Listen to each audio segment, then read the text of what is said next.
ॐ श्रीगुरुवे नमः। चैतन्यं शाश्वतं शान्तं व्योमातीतं निरञ्जनं नादबिन्दुकलातीतं तस्मै श्रीगुरुवे नमः। ॐ शान्तिः शान्तिः शान्तिः। प्रणाम भगवान। श्वेता श्वेत्र उपनिषद स्वामी श्री अखंडानंद सरस्वती जी महाराज का दिव्य ग्रंथ, जिसमें प्रवचन 54 ब्रह्म वेताओं का अनुभव भाग 3 अध्याय 6 में मंत्र नंबर 13 से 16 की व्याख्या, और भगवान पेज नंबर 746 से आगे आज लेंगे। तो नित्यो नित्य नाम की व्याख्या स्वामी जी दे रहे हैं आज। नित्यो हो नित्य नाम में नित्य नाम बाधित नित्य है और नित्य अबाधित नित्य है, माने सत्य है। चेतना चेतना नाम, चेतन माने अलग अलग जीव हैं सब।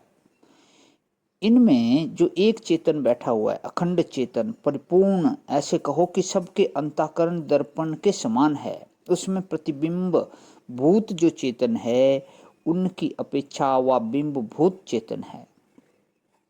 प्रतिबिंब भूत चेतन अनेक हैं और बिंब भूत चेतन एक है। जैसे 1000 शीशे रखे हों और उनमें हमारी परछाई पड़ रही हो तो बोले ये सब पुरुष हैं। इन सब हजारों शीशों में मालूम पड़ने वाले 1000 पुरुषों में जो एक पुरुष है वह बिंब भूत पुरुष है, जिसकी परछाई सब में पड़ रही है। उसको बोलते हैं चेतन। चेतन चेतना नाम। अनगिनत आभासों में जो एक कुटस्थ है, जो एक साक्षी है, जो एक ब्रह्म है, उसको बोलते हैं चेतन चेतना नाम। अब देखो दूसरी तरह से भी इस श्लोक का अर्थ होता है कैसे कि नित्यना नित्यः नाम चेतना नाम मध्ये यह नित्यः चेतनः। जो नित्य चेतन है, चिद्गुण रूप से, जीव रूप से जो नित्य चेतन है, कैसे कि जब तक परमात्मा की प्राप्ति नहीं होगी तब तक वह नित्य है नहीं, है ना। तब तक वह नित्य है ना, अनादिकाल से है। देखो, ईसाई और मुसलमान मजहब में ऐसा माना जाता है कि जीव पैदा होता है लेकिन मरता नहीं।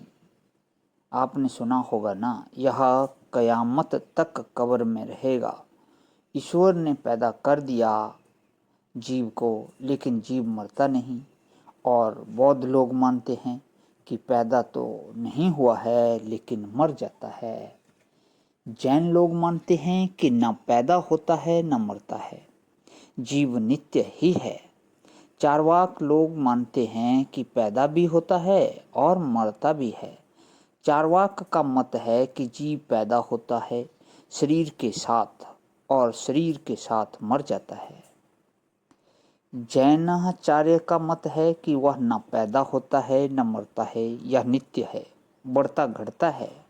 बौद्धाचार्य का मत है कि वह पैदा तो नहीं होता है, तो वह अनादि, लेकिन जब निर्वाण की प्राप्ति होती है तब उसका सत्यानाश हो जाता है, बिल्कुल जीव का उच्छेद हो जाता है।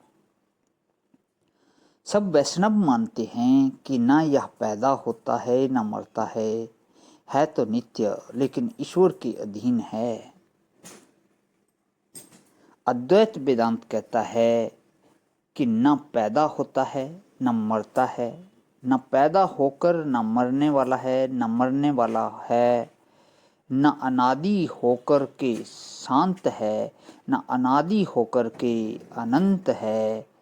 यह क्या है कि है तो अनादि, परंतु ब्रह्म ज्ञान के द्वारा इसकी भिन्नता बाधित हो जाती है। उपनिषद का जो वेदांत है, अद्वैत वेदांत, वह विलक्षण वेदांत है। यह जीव ना तो अधीन है न बढ़ने घटने वाला है, जाना भी इसको कहीं नहीं पड़ता है। सिद्धाकाश में, आलोकाकाश में इसको जाना भी नहीं पड़ता है और काल में इसको उच्छिन्न भी नहीं होना पड़ता है। पैदा होना भी नहीं पड़ता है, मरना भी नहीं पड़ता है, और यह किसी के अधीन भी नहीं है, जैसे कि दूसरे सिद्धांत वाले मानते हैं। अनेक भी नहीं है, न काल परिच्छिन्न है, बौद्धों की तरह, चारवाकों की तरह और ईसाई मुसलमानों की तरह न आने जाने वाला है देश में, और न पैदा होने मरने वाला है, न यह उपासकों की तरह पराधीन है, यह तो स्वयं एक है। प्रणाम भवन, आज ही विराम इस का कर लेता हूँ। ओम शांति शांति शांति।